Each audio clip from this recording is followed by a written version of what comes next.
Hello, everyone. Glad you all could make it. I'm honestly surprised that you found me here. Where are we? You came all this way and you don't even know. This is the inside of my mind. And let me tell you something. You're one of my first guests in a long time. Sit down, make yourself comfortable. Since you're here, you might be interested in some of my thoughts. My mental schemas, perhaps? Oh? Hmm. You look like you don't quite recognize the word. Fine, briefly then. A schema is a cognitive framework, a sort of model by which we interpret information about the world. In essence, schemas are our beliefs about the world. Then, in turn, how our beliefs influence how we perceive the rest of our experiences. Today, I was thinking quite a bit about emotions. We all have emotions, right? Well, most of us. But what exactly are they? What are their purposes? Why do they even exist? Emotions seem to be altered states of perception, some kind of subconscious subroutine in a grander system.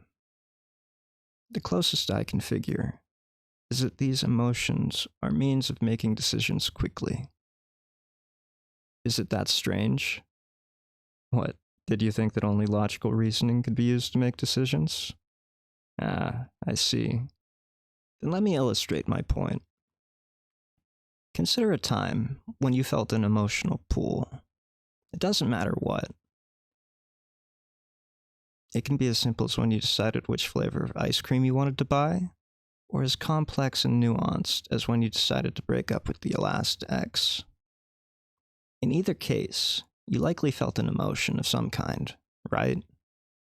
I don't know, maybe you're an unfeeling automaton. If so, close the video. With the ice cream, for example, did you feel an aversion or revulsion towards certain flavors?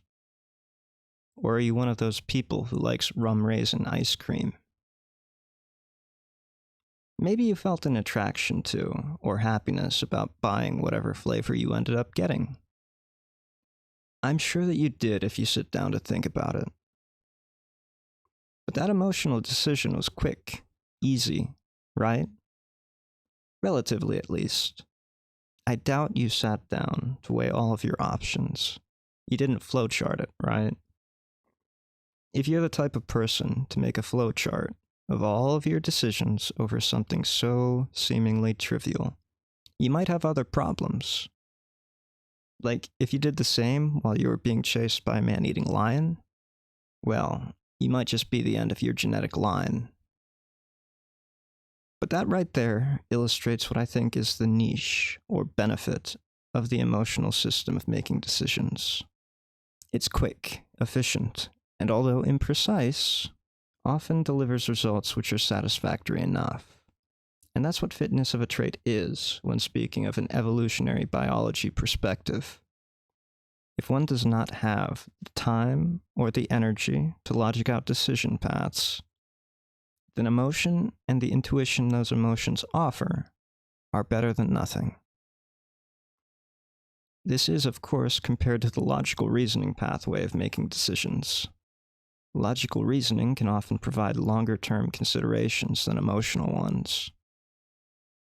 It's often more precise than emotional or intuitive decision, but it requires more mental effort, and crucially, more time.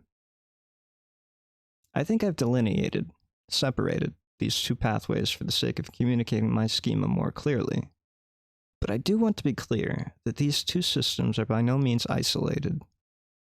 They are, in fact, inexplicably interconnected.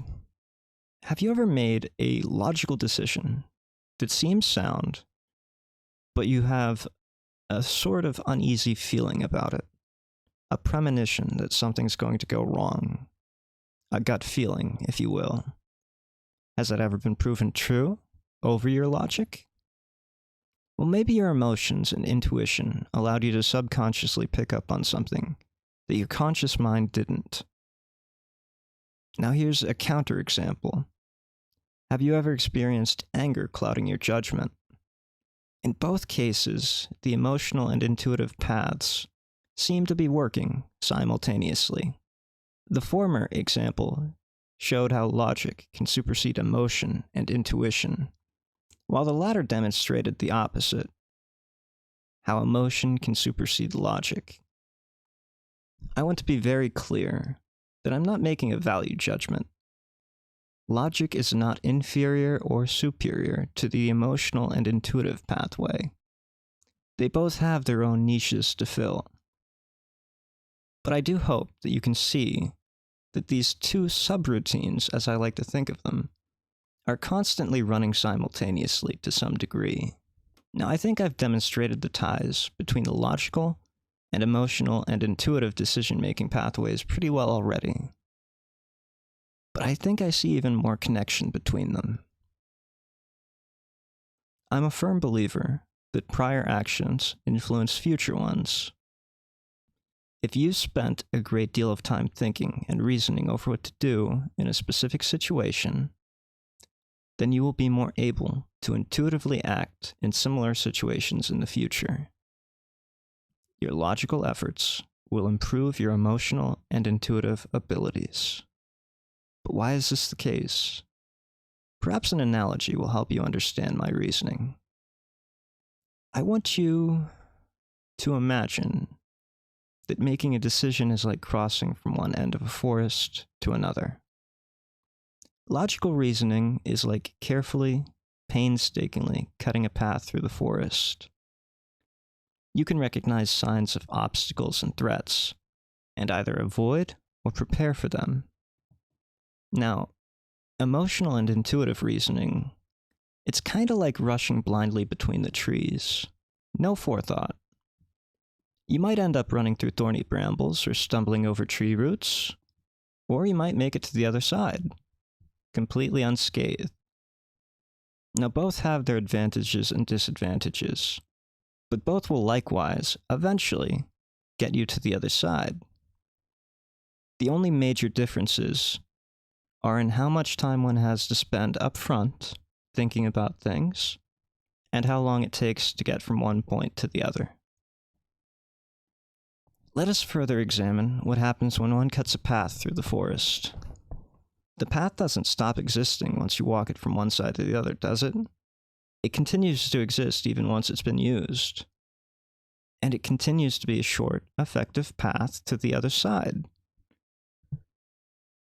Sometimes, new growth may appear on your path and trip you up if you should walk it again, just as one gets rusty with a skill that one rarely uses. Still, the cutting of that path will allow you to more easily rush forward to the other side than if there were no path to begin with, right? Even if there is some new growth. And that's kind of how I see logical efforts making one more intuitive in future similar situations. Now, I'm going to be honest. I don't know enough about neural connections, brain chemistry, physiology, to say that this is precisely what happens in the brain when one actively constructs neural connections through logical reasoning.